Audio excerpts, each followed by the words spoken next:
So let's review the 5 types of cyanotic heart disease. We're going to go through each one. We'll talk a little bit about each disease so you can try and understand them a little better. First, Truncus arteriosus. So Truncus arteriosus, you can see here, on your left side is a normal heart. And on the right side is a patient with Truncus arteriosus.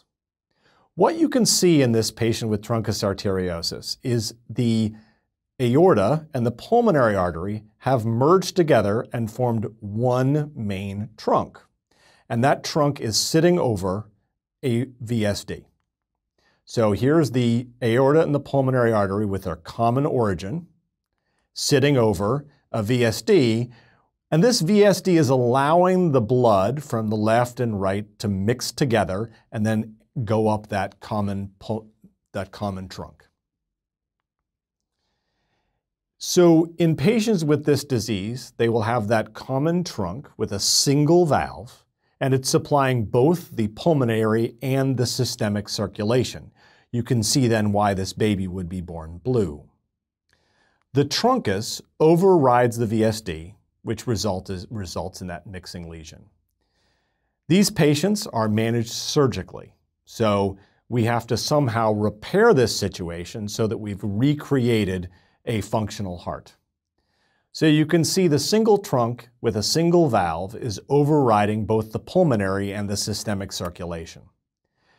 The VSD is allowing for blood mixture and is resulting in the baby being cyanotic. Let's move on to transposition of the great arteries. This is also called transposition of the great vessels. In this condition, the aorta and the pulmonary artery are switched. Blood in a normal patient will come back from the inferior and superior vena cava down into the right atrium, to the right ventricle, and then out to the pulmonary artery, which goes to the lungs. As you've learned, blood then comes back from the pulmonary vein into the left atrium, the left ventricle, and then out the aorta to the body. In a patient with transposition of the great vessels, these 2 main vessels have switched, which creates 2 parallel circulations. In one of these patients, the blood comes from the inferior and superior vena cava into the right atrium, the right ventricle, and it goes out to the aorta. That blood now comes back from the body and goes back into the right atrium, the right ventricle, and into the aorta. You can see how we don't ever get blood to the lungs that way. But they do because there's another parallel circulation going on where the blood is coming from the lungs back to the left atrium, to the left ventricle, and out to the pulmonary artery. So this blood is circulating around to the lungs, and then you have another system that's circulating around to the body.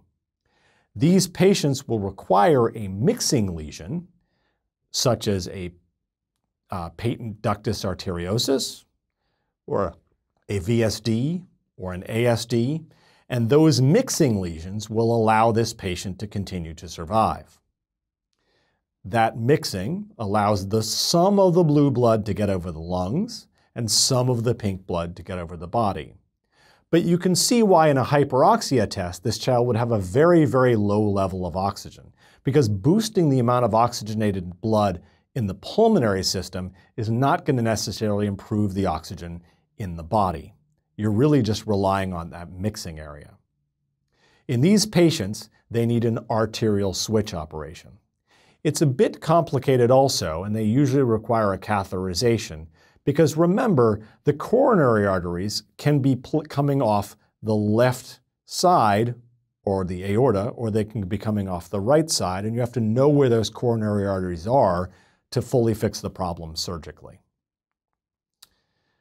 So again, the right ventricle goes to the aorta, the left ventricle goes to the pulmonary artery, and the ductus, or the VSD, or ASD is keeping that patient alive. This patient, if you get an X-ray, will have a classic egg on a string appearance, where it looks like a sideways egg floating underneath a string with a very narrow mediastinum.